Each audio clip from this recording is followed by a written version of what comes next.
what's up? It's Jason with the Sugar House Farmers Market. Are you a bee fan? And I'm not talking about the Salt Lake bees. I'm talking about honey. So I'm here with Grant with Neighborhood Beekeeping, and we're going to talk to him and find out about bees and their crazy life and all the work they do. And so let's go talk to him and see what's going on. So I'm here with Grant. He's one of the owners of Neighborhood Beekeeping. So Grant, how'd you get started on this? Well, that's a good question. My brother Mark kind of did it as a hobby,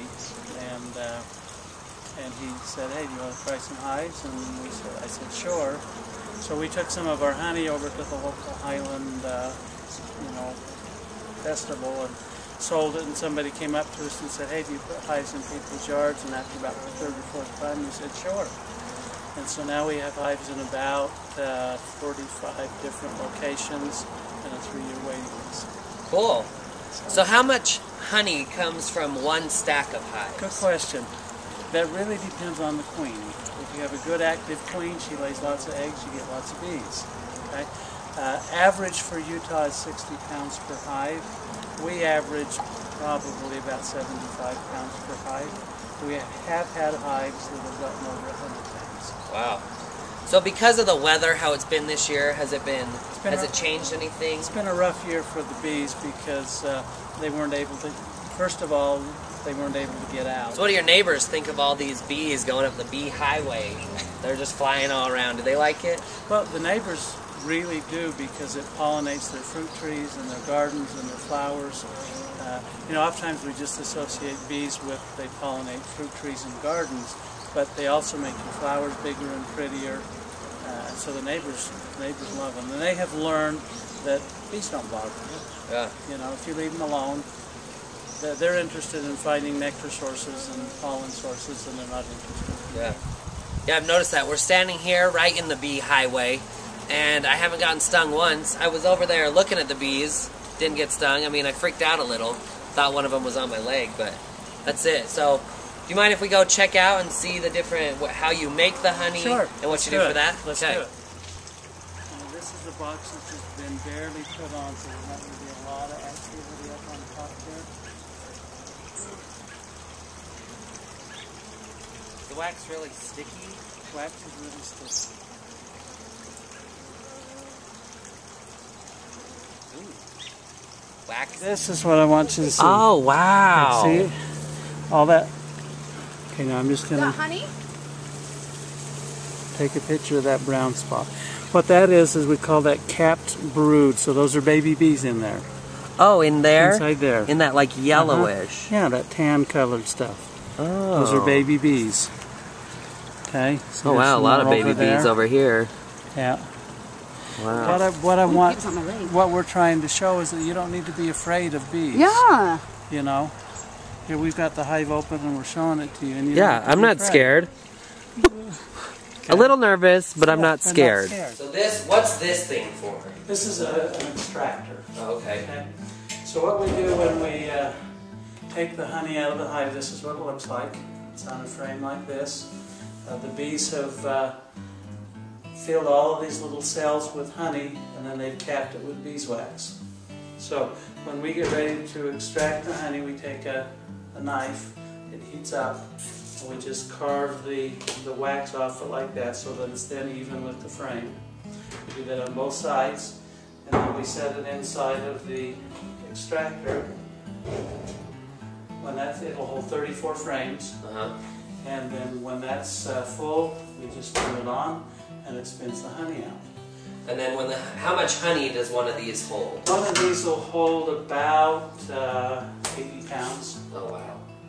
About 80 pounds of honey. Nice.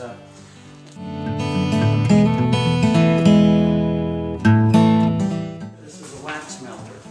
Oh. And this separates the wax from the rest of the honey. Okay. Okay. And so the honey we get from here we don't sell that obviously because it's not pure honey, but we then feed it back to the bees. The honey that was in there, you feed back to the bees. We feed back to the bees. Okay. Okay.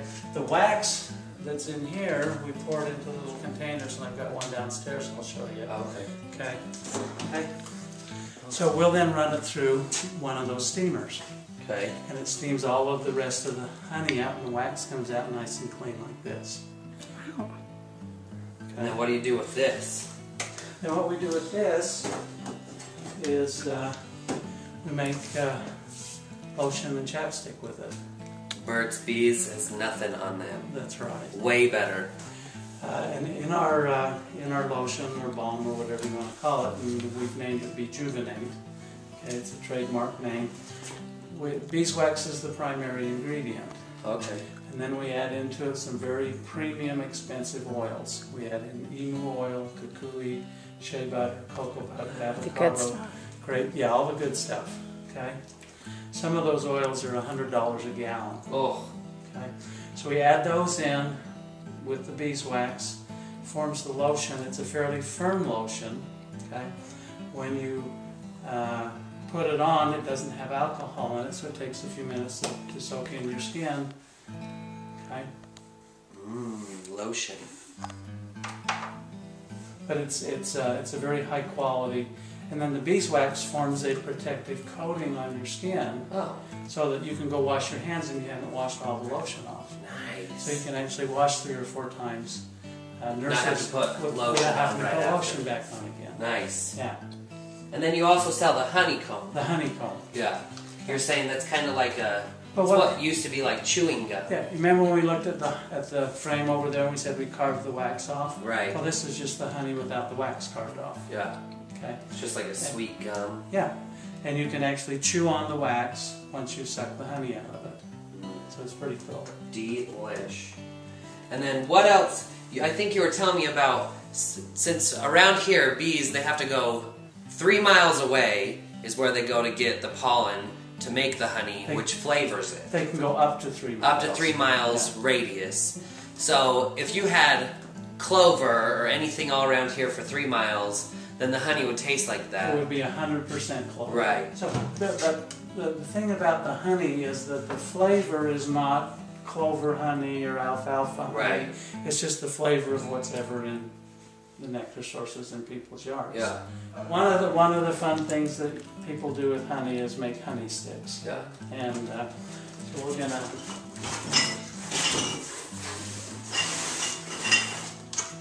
We can put it right over here. All over. Okay. So honey sticks are simply honey that has different flavors. So we'll have, for example, apple and cherry and strawberry and orange and peach and lemonade and watermelon, So good. root beer, chocolate. So good. Lots of different kinds of lime. Yeah, So the lime is good. Lots of different flavors. Fun treat for kids. Okay, so if somebody wanted to get started, how exactly would they go about doing that? Well, several things they can do is they get a hold of us and we can set them up with all the equipment they need, the boxes, the tools, the bee suit, and the bees. Okay? Now when it's time for them to get their bees, the bees usually come in the springtime. Okay, they'll come in a box like this. I should have taken them out. Come in a box like this, and inside one of these little cages will be the queen. She gets her own condo. She gets her own little suite there, Yeah. you know. And when it's time to put the bees in the hive, we'll take the queen out, put her in first. And then you'll notice there's a hole in the top there. There's been a can in there with sugar water in it to feed the bees. We'll take the can out, turn this over, dump the bees in the hive. Close it up, and they're ready to go. Busy bees. They're just getting the job done. They're hard workers, unlike some of us, like myself. But the bees get it done. Okay, so you heard it here with Grant from Neighborhood Beekeeping. And Grant, tell them one more time how they could get a hold of you if they want to start this up, besides seeing us at the farmer's market. Yeah, please come and see us at the farmer's market. We're excited to be there this year. You can go to our website, neighborhoodbeekeeping.com, and get our information there. Or you can give us a call, 801-362-2479 is my cell number, and we're happy to help you and answer any questions you have. Great. Well, it was great meeting you. Don't forget, come see him at the Sugar House Farmer's Market. See you there, Grant. Thanks, Jason. Have a good one.